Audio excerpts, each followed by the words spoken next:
ইমরান প্রতাপগড়ির জীবনী। একজন কবি থেকে রাজ্যসভা সাংসদ হওয়ার অনুপ্রেরণার গল্প, কবিতার মঞ্চ থেকে ভারতের সংসদ, এ যেন এক অসাধারণ যাত্রার গল্প। আজ আমরা জানব উর্দু সাহিত্যের জনপ্রিয় কবি এবং কংগ্রেস নেতা ইমরান প্রতাপগড়ির জীবনের অজানা অধ্যায়। ইমরান প্রতাপগড়ির জন্ম ৬ আগস্ট ১৯৮৭ সালে ভারতের উত্তরপ্রদেশের প্রতাপগড় জেলায়। একটি সাধারণ পরিবারে জন্ম নেওয়া এই তরুণ ছোটবেলা থেকেই কবিতা, সাহিত্য ও সমাজের নানা বিষয় নিয়ে গভীরভাবে ভাবতেন। স্কুল জীবন থেকেই তিনি উর্দু কবিতা লিখতে শুরু করেন। তার লেখায় ফুটে উঠত মানবতা, সম্প্রীতি, ভালোবাসা এবং সমাজের অবহেলিত মানুষের কথা। ধীরে ধীরে তিনি দেশের বিভিন্ন মুশায়রায় অংশ নিতে শুরু করেন এবং নিজের আবেগঘন কণ্ঠ ও শক্তিশালী কবিতার মাধ্যমে লাখো মানুষের হৃদয় জয় করেন।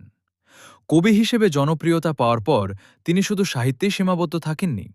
দেশের সামাজিক ও রাজনৈতিক বিষয়েও তিনি সক্রিয় ভূমিকা রাখতে শুরু করেন।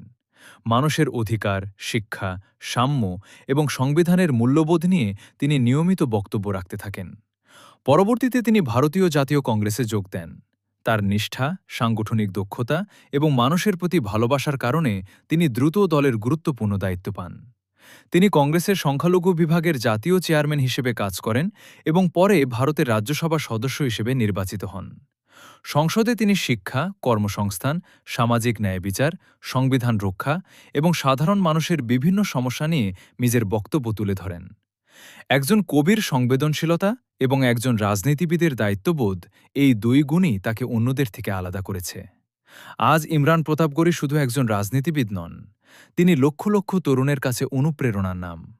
তিনি প্রমাণ করেছেন প্রতিভা, কঠোর পরিশ্রম এবং মানুষের জন্য কাজ করার ইচ্ছা থাকলে সাধারণ পরিবার থেকেও দেশের সর্বোচ্চ মঞ্চে পৌঁছানো সম্ভব।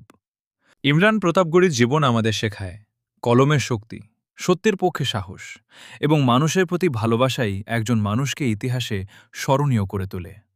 ভিডিওটি যদি ভালো লাগে তাহলে অবশ্যই একটি লাইক দিন, চ্যানেলটি সাবস্ক্রাইব করুন এবং বেল আইকনটি অন করে রাখুন। এমন আরও অনুপ্রেরণামূলক জীবনী দেখতে আমাদের সঙ্গেই থাকুন। ধন্যবাদ।